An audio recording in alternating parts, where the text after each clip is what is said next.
welcome to what we hope will be the first Martial Arts Studies Conference and to Cardiff University. It's a very great pleasure to meet so many of you who I've communicated with and feel that I already know, but it's great to see you here. So I'm going to try and be brief, but I want to do just a few things.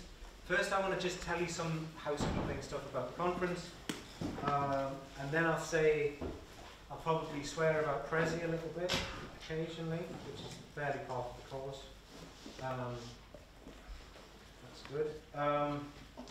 Say something about the intellectual rationale for the conference, and then it will be my very great honour to introduce our first keynote, Stephen Chan. So the work of our first keynote is someone who I think was certainly hugely influential on me. I think it may actually have been the first time that I really thought I'd struck gold. You know, when you're searching through journals and you do online searches through databases. I think the first article that I encountered was a very short article by Professor Stephen Chan. And it was really short, and I really wanted it to have been longer. And I still kind of want it to be longer. But I still read and reread the article, and I use it in teaching various modules. And I think I've quoted from it, or at least referred to it, in almost every significant thing that I've ever said. It's certainly there when I think about Asian martial arts, whether I quote from it or not. So when I thought about having this conference, and thought about who to invite as a keynote, Professor Chan was the first choice. So if you know his writing, you'll understand why. And if you don't know his writing, one look at his CV will make your jaw drop, probably literally, when you look at this guy's CV. Scholarship, publications, international politics, international diplomacy, an OBE, a 5th Dan, a 9th Dan, a life of studying martial arts, of teaching martial arts, always for free, in poor communities, dispossessed communities, in Africa, for reasons that can be construed as strategies of intervention, but that spring from his basic human generosity. Professor Stephen Chan was my obvious first choice. It was a thrill when he accepted my invitation, and it's been a delight to communicate with him throughout the process of organising this conference. He's just such an incredibly nice guy, and this comes across in all of his communications, from his emails to his academic writings to his appearances on the television. And I want to tell you one little anecdote. I was once looking forward to appearing in a BBC documentary about the history of martial arts in the UK. So when the programme was on the television, many years after the bloody thing was made, I gathered all of my family round me, and we all sat down to watch my 15 minutes of fame. And in the end, I did pop up in the programme, but it wasn't 15 minutes of fame, it was more like 3.5 minutes of fame for me, which was all right, quite nice. And so did Professor Chan. Afterwards, and this is absolutely true, when I turned to my family looking for congratulations and compliments, all that they could seem to do was rave about how good that Stephen Chan fella was, and how nice he seemed. Very little mention of me. In fact, my father-in-law, who is a retired veterinary surgeon who lives in Newcastle with zero interest in martial arts, and even less in cultural studies, even threatened to come all the way to Cardiff just to hear Professor Chan speak. Were it not for the fact that he's currently visiting his first grandson in London, new baby, there is a very real chance that he would be here with us now, glowing with the anticipation of listening to a talk on a subject he genuinely couldn't care less about, solely because it's to be delivered by Professor Stephen Chan. So I know that there are many people in the audience today who not only feel the same way about Stephen Chan, but who also feel even more strongly about his topic, martial arts. Knowing this, it means that the more I talk, the more I'm basically just torturing you. So I'll frustrate you no more and hand over now with great pleasure to our first highly esteemed keynote, Professor Sensei Stephen Chan, OBE.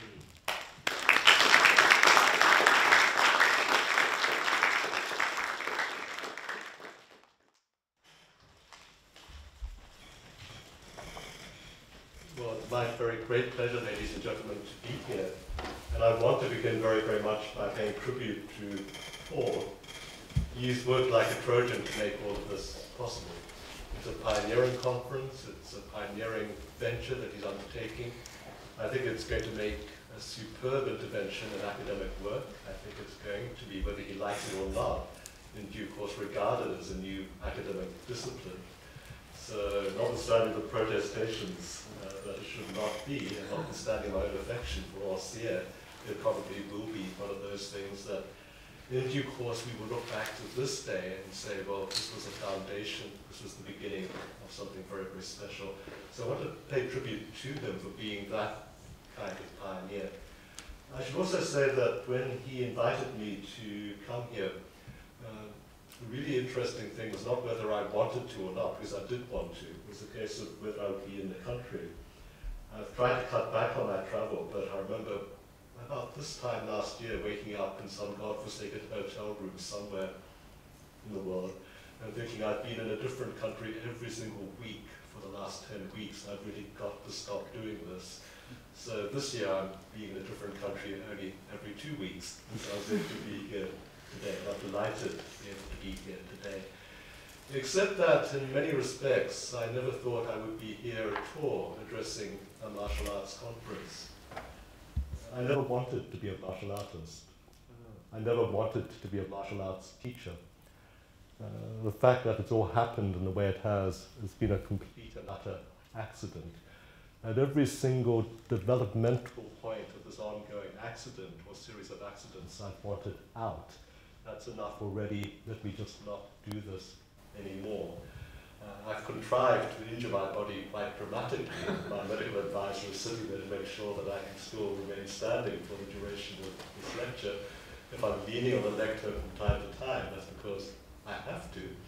But even with those kinds of injuries, it seems that there's no escape from being involved in this kind of thing.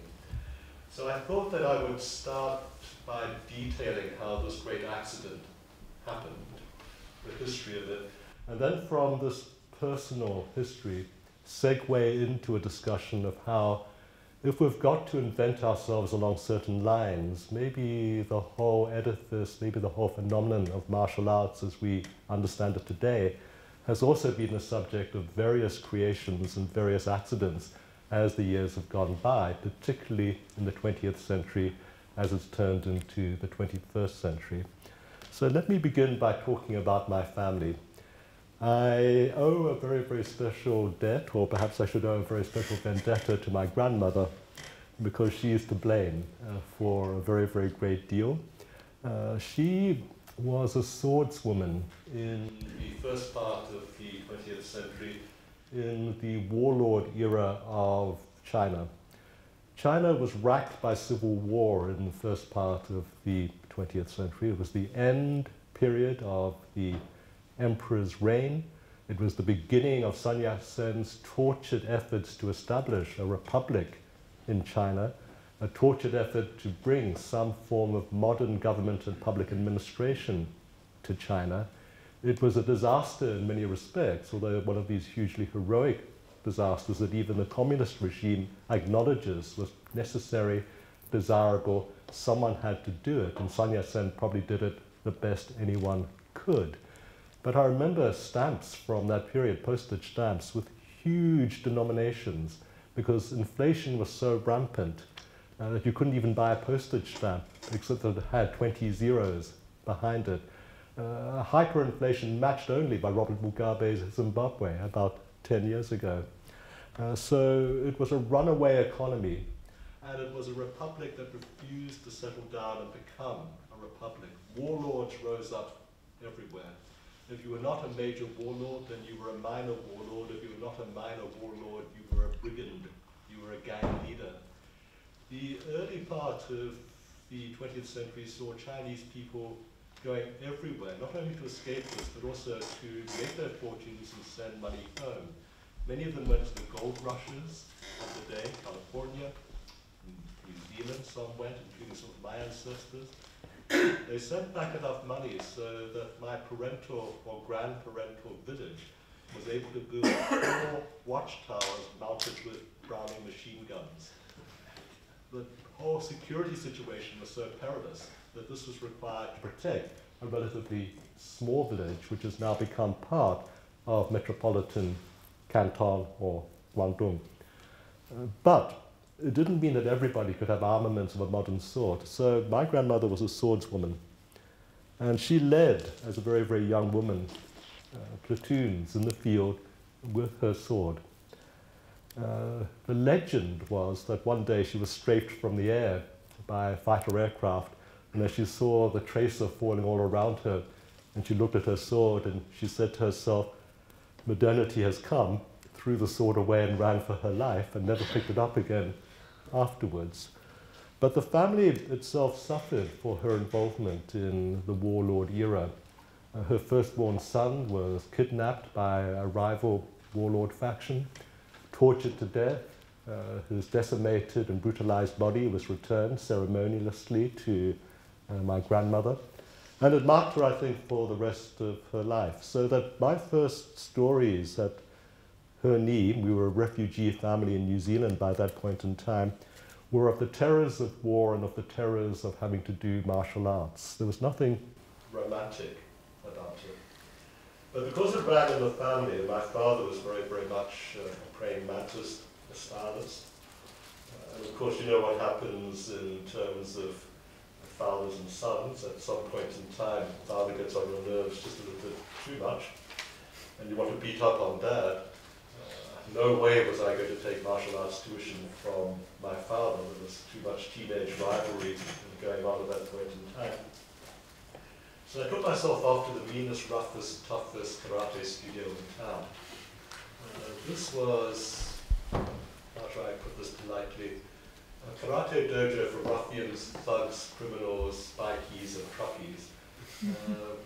And I enrolled in what was advertised as an experimental class. The experimental class meant that you did a lot of fighting, you had very, very little health and safety, and you kept very, very engaging company. In other words, your problem wasn't getting on and off the floor, it was making sure you weren't mugged getting in and out of the dressing room. So I had 20 colleagues, 2 white males, my partner of the time, she was the only white female, so there were 3 white people, and the remainders were Maori and Polynesian bikies and truckies, as I said. They would come to the dojo in their leathers with the chains hanging down, and it was a wonderful company. It was the most superb karate dojo I've ever belonged to. And we just knocked 7 bells out of one another for the duration of training session after training session. But it was a very interesting multicultural situation in more ways than one, not just the Maori and the Polynesian components of the student body, but because of the style being taught. It was a JKA original style. In other words, it originated with the JKA as it went out to Malaysia, where it became the MKA, the Malaysian Karate Association, purportedly teaching Shotokan in the 1970s. By the time it reached New Zealand through the Malaysian teachers who had an influence on our own sensei, it had become a hybrid style with Shotokan kata, taekwondo kicks, and judo groundwork and throwing work, because of the intervening influences of the Malaysian teachers recruited to the MKA. And I just took this as normal, that you did Chinese weapons, that you did Korean kicks, and that you did a lot of throwing and rolling around, and you did something called kata, which was meant to be plausibly uniform around the world. So when I came to the United Kingdom as a graduate student in the 1970s, and I made my way, as everyone did, to the star dojos in London, including to Mr. Anoida's JKA Shotokan dojo, my big surprise was how different Shotokan was in the United Kingdom compared with how I had thought I was experiencing it in New Zealand. And then, looking at it as it developed over the years, the Shotokan that is practiced now, even by those who claim still to be very, very true to the ethos of whichever faction of the JKA they are now following, because that organization is split into a very great a number of different factions. The time periods would demarcate exactly when you got your black belt from which faction underneath which teacher. So there are so many variations now on what is claimed to be a uniform style, in some ways still the most uniform style on earth, but with a plenitude of subtle and sometimes not so subtle differences. Now, if all of this is meant to be representing an original way of doing karate, and it's factionated, it's divided, it's become a multiplicity unto itself, is this possible anymore to regard martial arts as a uniform entity with a uniform history, rather than having many, many strands of history, having many strands of creation and recreation as it has developed over the years? The next part of my story is when I go off to Africa. Again, it was an accident. I didn't plan to go off to Africa. I was a young international civil servant at the time. I was sent off to Africa. This was for the birth of Zimbabwe. It was a war-torn country. This was 1980. I've been in charge of putting papers together and putting paper clips on them for the peace conference, the negotiations that had preceded the period of independence. This would be 3 months of bringing all the guerrillas and all the different armies in from the field. Everyone was hoping like crazy that it would all work and that they would behave themselves. And to make sure that they did, a bunch of completely sort of lunatic people were sent off to keep an eye on the entire process. And I was meant to be one of them. I discovered afterwards, because I was regarded as being so young, I was completely expendable, and so it didn't matter if I got myself shot. But what it did was to expose me to all kinds of other hybridities. Because I was Chinese, and I would meet officers from Robert Mugabe's guerrilla army in the field, they, seeing that I was Chinese, would pull chopsticks out of their webbing and say, you're Chinese, we want to eat with you, and we're going to eat with you in the manner in which we were taught by your countrymen who came to help us in our hour of need. And they ate with chopsticks perfectly, because Chinese military trainers had come out to help that particular guerrilla movement. There was a very, very brief moment in Africa where being Chinese could open doors for you anywhere. I would go to places like Kenya and go to the most desperate parts of Nairobi where you're not meant to go, and guarantee to my host that I would walk down that street in the dead of night and come back completely unscathed because I was Chinese. I had long hair, I looked like a refugee from a kung fu movie. There's not going to be any problems. And indeed, it happened just like that. But all of this also had all kinds of unintended consequences, because you're there, you have an image, it becomes an image problem. After some adventures, I am told by my employers that I'm being posted to Zambia. That's it. You're going there, you're not going to be working from London anymore, taking these glamorous trips. You're going to be on the continent, working out of Lusaka, which is also the headquarters of a number of guerrilla factions in exile fighting for liberation. The South African ANC was exiled to Lusaka, Zambia, for instance. But it meant that I was going to an unknown territory. And one night I was walking the university campus. My offices were right next door to the campus. So one evening I'm walking across the campus, and I'm getting tired and thinking I should turn around. And in the distance there is this monolithic building which could only be a sports hall. So I say to myself, I'll walk as far as the sports hall, then turn back and go back to my office. And of course, the closer you get to the sports hall, the more you hear what's going on inside. And I began hearing kiai, karate shouting from inside the sports hall. So I go inside the sports hall. This is a fatal mistake. And I see that there is a karate group there, not dressed in any greatly uniform manner. Pretty much homemade uniforms and belts of one description or another, being led by a brown belt. I'm practicing a form of Shotokan which I had last seen 15 years ago, because that's the last time they had any tuition.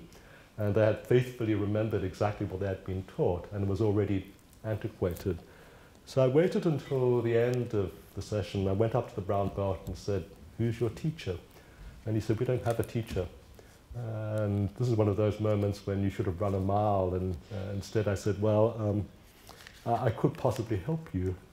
And that began a relationship with African karate development, which has lasted through to this day. Because from that one dojo in the University of Zambia, all of the various offshoots that have happened since then, not only in universities, but in slum areas in particular, in different African cities, has led to a vast martial arts, let us call it a republic, because it's not run along traditional hierarchical lines.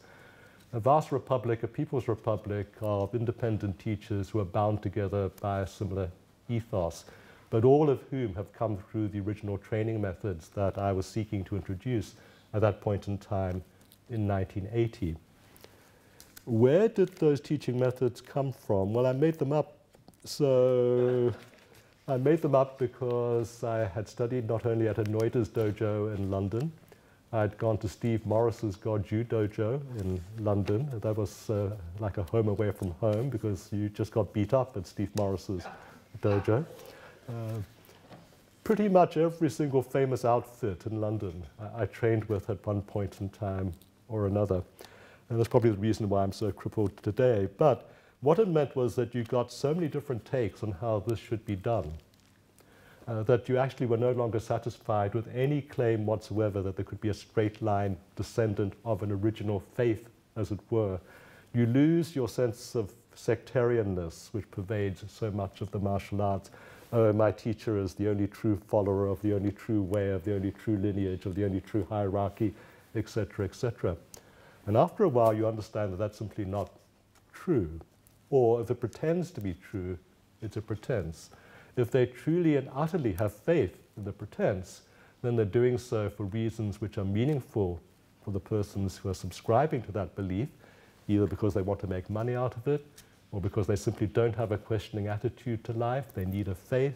It can become very, very religious, as I said, and some people need to approach it like that. What I've tried to do is to approach it not like that, and to see it in all its diversity. So the third phase of the story is when I finally get myself to Japan. And I want to go to Japan. I want to be at the home of all of this. I want to be where it all began. I'm going to train on this trip in both Tokyo, and I'm going to take myself off to Okinawa, a small island, set of islands to the southern part of Japan, which is meant to be the birthplace of modern karate before it moved to metropolitan Japan. Only in Tokyo, I was hosted by a most unorthodox karate instructor. He was an 8th dan in a full contact style, which was an offshoot of the Kyokushinkai.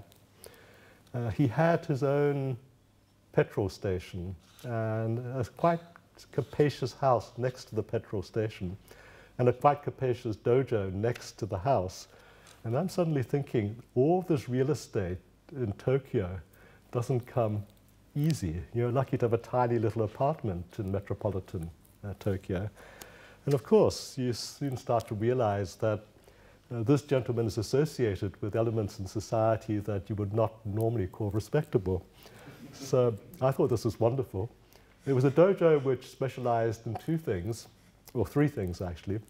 Weapons work was one of them, and I asked, where did you get your weapons kata from? And he said, my teacher just made these up. There's nothing traditional about it, but I'll teach you them if you like.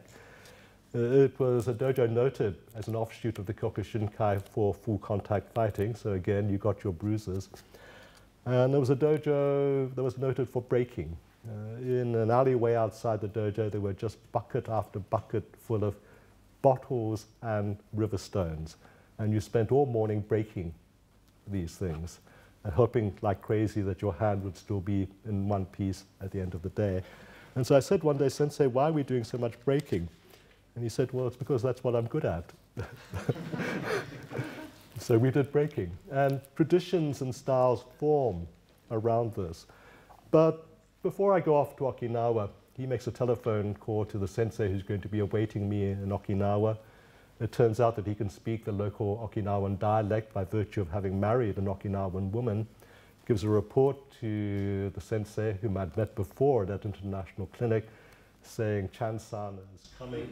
I've been watching him all the time that he's been living here with me.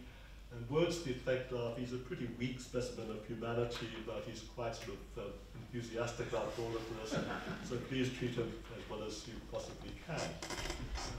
Those words were not well received. But afterwards, he took me around his dojo, my host sensei in Japan, in Tokyo, to show me his certificates, which of course I'd become greatly familiar with. And he said, "Chan-san, after you come back from Okinawa, I know that you're going to Okinawa to sit for Godan exam, or 5th Dan exam. That's fine, I think you're going to get it. If you want to do this internationally, if you want to help your students in Africa, come back, I will show you how you can get the credentials to do this." And I said, "But I'm going to have a 5th Dan if I'm successful. You know, what are you going to tell me?" And he said, "Look, Chan-san, this diploma, this one real, this one real. I buy that one. I buy that one. I'm very respected sensei. I have all the credentials. I have all the certificates. You want certificates? You're going to have a legitimate 5th Dan if you're lucky and successful in Okinawa. Why not be an 8th Dan? Why not have many, many students who want to come to an 8th Dan teacher?" And I said, "Well, sensei, this is really, really, really kind of you. I won't forget this lesson." And indeed, I've not forgotten it. But I've not yet bought an 8th Dan. But the point being that it conveyed to me that in the constant recreation of the martial arts is the constant recreation of legitimacy. And the constant recreation of legitimacy comes through various organizations that may not be quite as strict in terms of licensing and delivering credentials that you might normally think. We normally think about American degree mills or downgrade mills, but these also exist, for want of another word, as Dan awarding mills in Japan as well. You put down your money, you get a beautiful certificate. It probably belongs to a very ancient organization, or one that goes back at least a few decades, and you've got business credentials. Nobody can read the script, no one can read the kanji, nobody can read the classical Chinese lettering embedded in the certificate. It can certify you to be whatever you want to be. You can start your own style. And in starting your own style again, you're beginning to recreate on the basis of your experience and of your learning exactly what it is that you think is valuable about the martial arts, but which may not belong to any kind of tradition at all.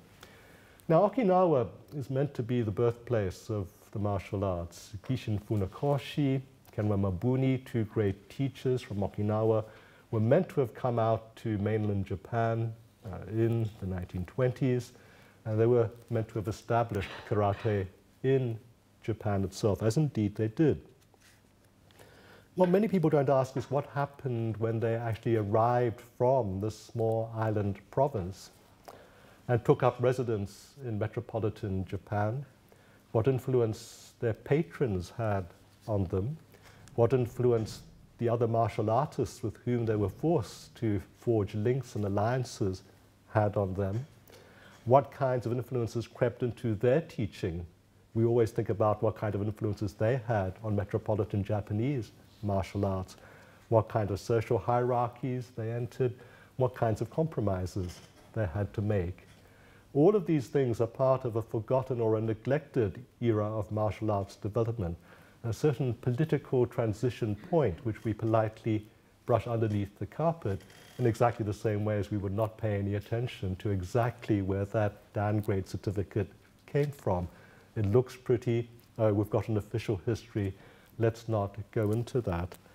But I would say from my discussions with Japanese senseis that an awful lot of political horse trading goes on now. And when they talk about how they grew up, an awful lot of political horse trading went on during their formations. And so I'm just assuming that their forebears went through something not dissimilar. Also, when you look at the sociology of all of this, there's something very, very vexed, particularly when we in the West try to impute a certain classical Budo ethos to particularly karate. And I think back to my host in Tokyo, who has, let us say, irregular contacts, which is a way of saying Yakuza contacts. Then you think, but this has got nothing to do with the samurai ethos and the samurai tradition. In fact, very much in contradistinction to the samurai ethos. And which samurai ethos are you looking at anyway? Are you looking at the ritualized, artificialized, and carefully monitored and policed ethos that grew up in the shogunate, for instance? Well, a huge number of elaborate rituals and forms of politesse were invented to keep the samurai class under control, which had nothing to do with their history, but everything to do with the political needs of the shogunate and the needs for social stability and peace within the shogunate. Give these guys something to do. They can't go around cutting people to death anymore. Let's make them do kata so they can wave their swords in empty air. This affected martial art after martial art. So everything became reified into a series of rituals, which then asks a certain question, which we sometimes try not to ask. What was the purpose, for instance, of this reification, of this ritualization? What about all of these ancient things that we practice, which we think we practice, which we think are ancient, called kata? If they were developed simply as a reification, as a form of, as it were, abstraction of the true violence of the original martial arts, something to keep them safe, are we actually celebrating a martial tradition, or are we celebrating a tradition of government that had to regulate people who had a martial background and a martial history to make sure that the turbulent times of ancient Japan did not return, in much the same way as the Chinese government has regulated, reified, and made abstract these beautiful forms of wushu or kung fu, so that the era of turbulence that I spoke about, which involved my grandmother, would not return. Everybody had a martial arts style in my grandmother's day, and they used it to very great and very, very deadly effect. Modern society does not want that to happen. But I reach Okinawa, ladies and gentlemen, and I'm treated very, very well by my teacher. The 5th Dan test is a very, very simple one. I don't have to do anything but get up. Literally, but what I mean by that is the test would be if we throw Chan-san to the ground quite violently 200 times, will he still get up at the end of 200 takedowns and throwdowns to the floor, an unpadded floor made out of extremely hard Okinawan wood. And yes, I was very, very determined I would keep getting up. And of course, one of the things you do when you're being slammed to the floor again and again as you start counting, this has got to come to an end. Surely they're not thinking about 1,000 slam downs. It was only 200, but that took a fair amount of time. And so at the end of all of that, they simply say, we go out for a party tonight.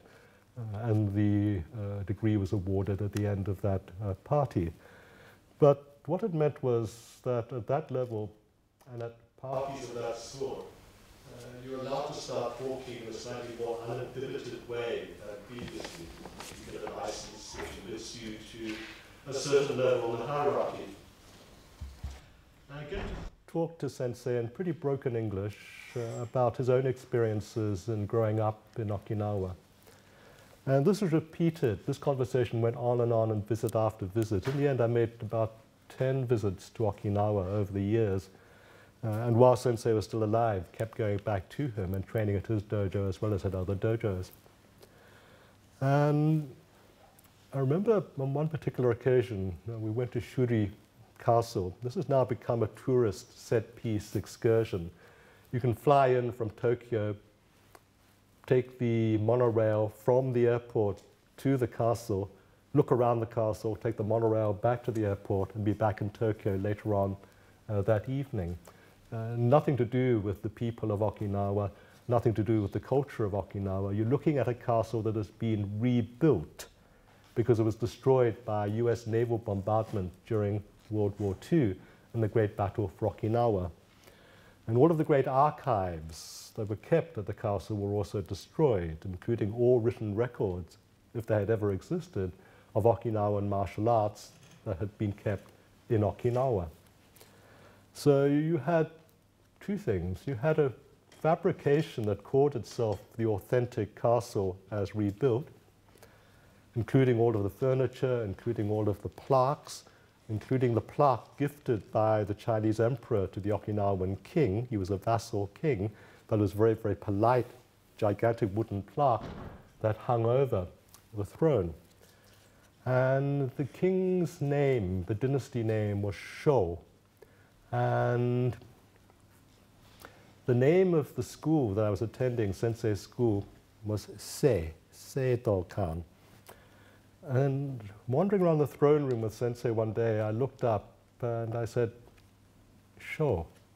But Sensei, that's written with the same character as Sei. And he looked at me as if I'd been completely dumb. It had taken me 5 visits to come and work that out. He says, yes, and now you know. This is to preserve Okinawan culture against the influence of Japanese culture. Sei is written with the same character as Shou. Shou was the last Okinawan dynasty, but we regard it as something independent of the mainland Japanese rule over us. This is our last claim to independence. So I say to myself, so the Japanese claim that karate came from Okinawa is countermanded by an Okinawan insistence that the last thing they want to be is Japanese. So you have an interesting contradiction, a tension built into the relationship which is meant to depict the birth of karate. You have something that's fraught with a nationalism now expressed as a cultural nationalism, of which karate is a part in Okinawa, and something which has been super developed along modern athletic competition, almost industrial lines in mainland Japan. You look at Shotokan and the way it's developed, it's part of the Japanese post-war industrial miracle. Clean lines, engineering movements, everything works off a piston system. Everything works off the set of body mechanics, which is very, very much the kind of mechanics that you would wish to build machines with.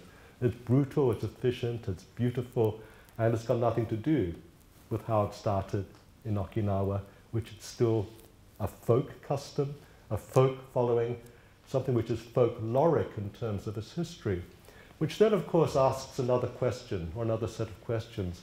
If it's folkloric, if it's based on records that are lost because they were destroyed in the American naval bombardment of Okinawa, if there's nothing left but stories of the old senseis, how can you trust the stories?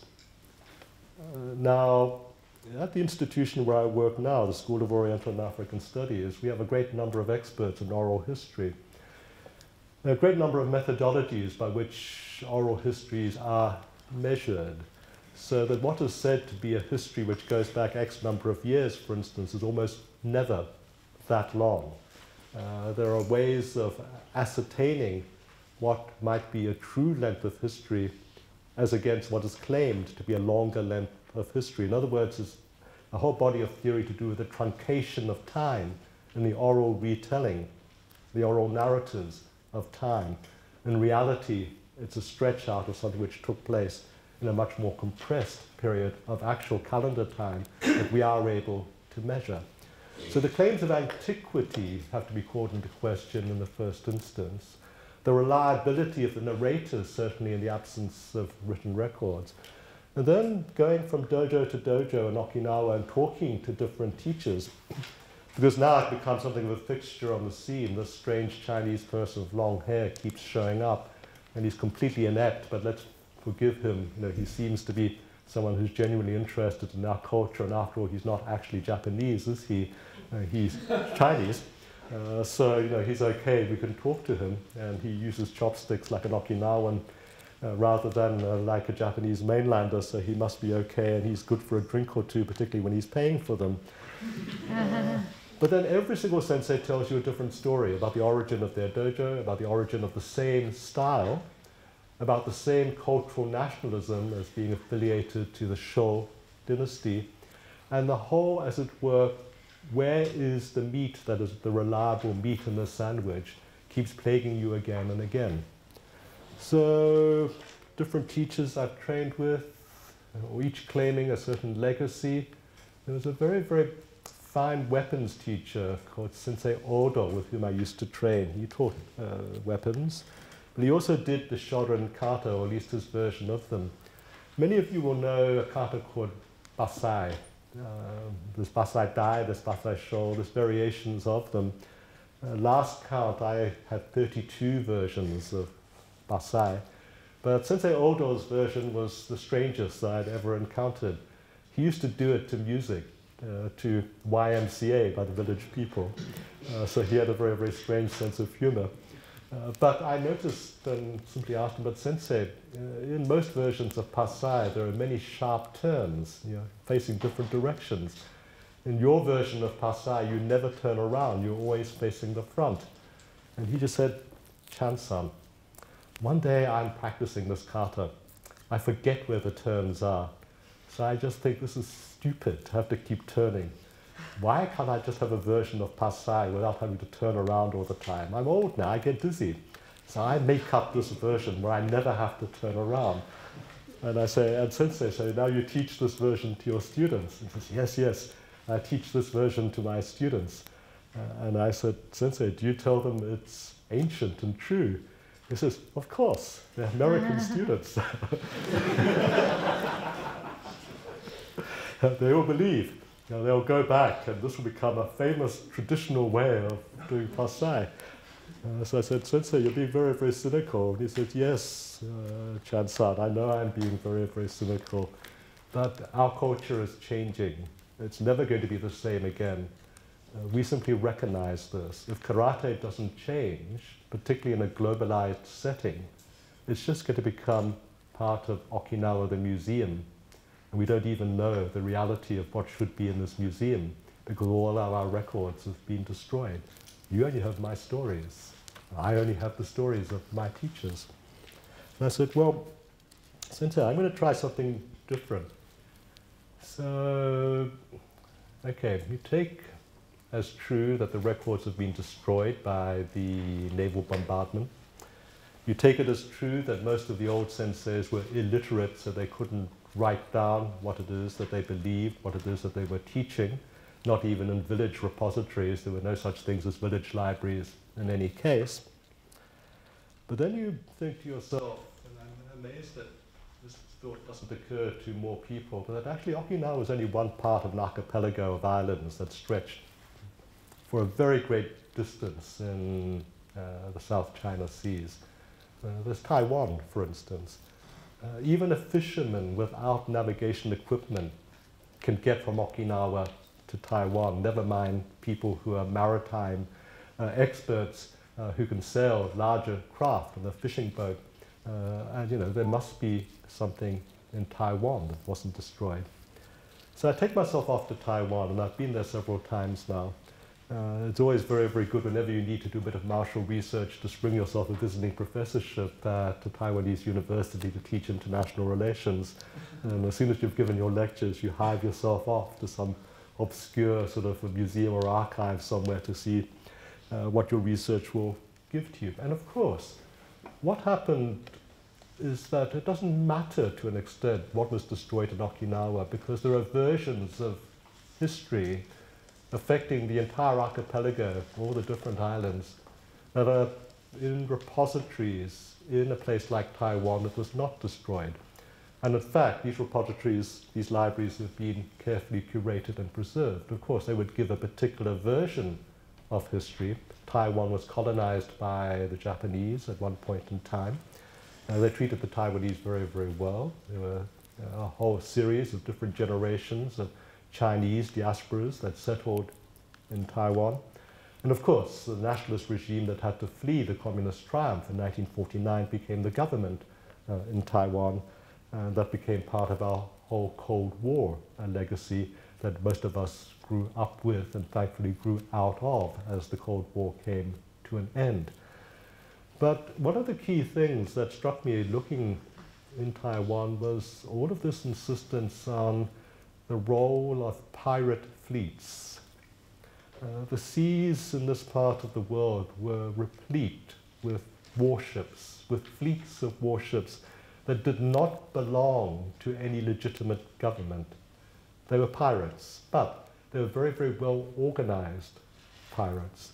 Sometimes they set up kingdoms on land. One of these kingdoms is in Okinawa, and it was centered on an area called Nakajin Castle. It's still, the ruins are still there. It was a very, very strange pirate kingdom from about the 17th century. It held sway over a very short time, only about 50 years, but about 1/3 of Okinawa. And it was a republican type of kingdom. There was a leader, but everybody was equal if they could bear arms. If you were a woman and you wanted to fight, you had the same rights as a man. And so the whole idea of this kind of equality in the pirate world built into some kind of governmental system over quite a small area, but which would have seemed quite large at the time. And these people having access to transport across the seas, because they had pirate fleets, what were their contacts with other islands in the archipelago? What were their contacts with mainland Japan? What were their contacts with mainland China?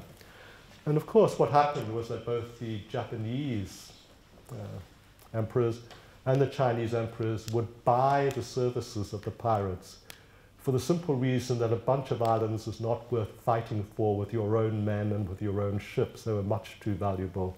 You know, if we could have a fight with Japan, let's do it. But these islands, no, let's hire the pirate fleets to do that for us. So a very great deal of the diplomatic rivalry between the two, the Japanese and the Chinese, was conducted by proxies, by what we would today call mercenaries. Very well-equipped mercenaries. You would get rank. The Chinese would give you ranks. You'd be an admiral. In the paintings that survive, this guy's wearing a Chinese admiral's uniform. He's got all the paraphernalia. These people were just as fussy as our admirals. You'd have just the amount of gold braid on their sleeves. You know, this is very, very important in any kind of culture. It's a sign of elevation. But what seems to be the case is that a very great deal of what we take to be Okinawan martial arts does indeed have a Chinese ancestry, but which is probably a Chinese ancestry transmuted through criminal elements, maritime criminal elements. Was this the same as a Chinese court, aristocratic martial arts? Or was it a form of martial arts which changed in the environment and the culture of the pirate kingdoms and the pirate fleets that did a lot of traffic, binding all of these different parts of Asia together? That kind of thing we've never really touched upon. In terms of when it all became global, the Dutch went there, the Portuguese went there, there were firefights between the navies of these great powers of the time and the pirate navies. The museums are full of the triumphs of the Chinese pirates and their fleets over those of the invading colonial powers. All of this is celebrated, whether or not it's actually true history or not, because of course finally there was much purchase on the part of certain colonial powers in that part of the world.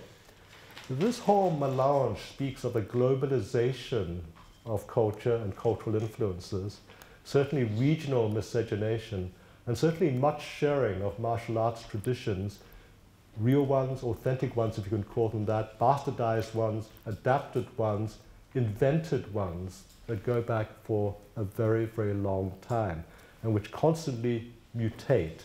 So that the history of all of this is not something that you can see anymore as linear. There's no genealogy. There's that. It's happened since then. It happens in modern days. My family is an example of that. Grandmother, who taught you the sword? Grandson, I picked it up here and there. And then I had to use it. So certain things were just invented in struggle. You know, so you don't come from a tradition. You don't come from a set school. There's some movements from certain schools in it, but they would never work on the battlefield. So we just made it up. If I were a teacher, I would teach it the way that I think works. There would be a new tradition. There would be a new style. There would be a new school of swordsmanship. It would have adherents. 2 generations down the line, those adherents or their descendants would say, we swear on our heart that this is the classical way of doing things. So, ladies and gentlemen, what I wanted to say was, don't trust the so-called classical ways of doing things, question them, but at the same time, I think we should glory in how these things are changing. And I think they're changing for the better, not in a linear way. Some things change in a circular fashion. There's a whole reinvigoration now of interest in the bunkai, or the application or the interpretation of kata movements. So these things that are very, very stylized are now given some kind of interpretation. These are modern interpretations. They try to look at what might be the underlying martial arts principle behind those movements. And sometimes they may be. Other times they are drawn from other martial arts disciplines. A very great deal of the interpretation is now given to movements that are said to be locking movements, probably derived from mixed martial arts. And that's a very, very modern rendition of how to approach martial arts. Roots in Brazilian Jiu-Jitsu, roots in turn to Judo, roots in turn to earlier forms of Japanese Jiu-Jitsu, roots in turn to various criminal fraternities in an older Japan.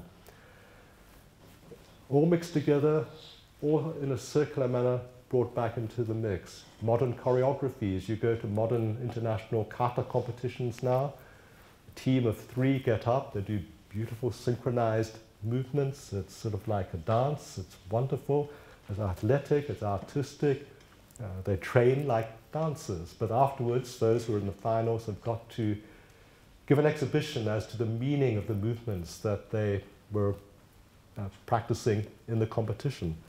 And of course what happens is that in order to attract high marks from the judges, they make their interpretation for competition purposes as flamboyant as possible. Who would ever have thought there were so many spinning and flying kicks in one kata? So this kind of thing again changes our approach to how we would interpret certain movements in kata. Whether we think we're immune to modern flash dancing or not, you can bet your bottom dollar when we look at a kata and its interpretation, we are going to be subconsciously inflected and acted upon by what the choreographers have done for competition purposes.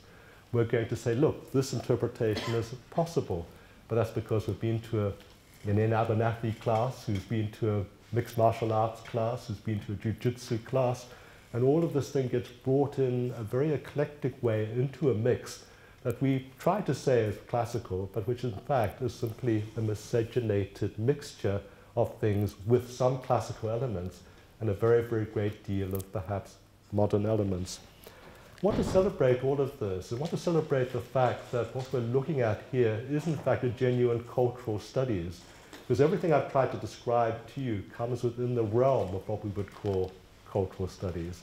It's not just something which was developed for purposes of war and combat.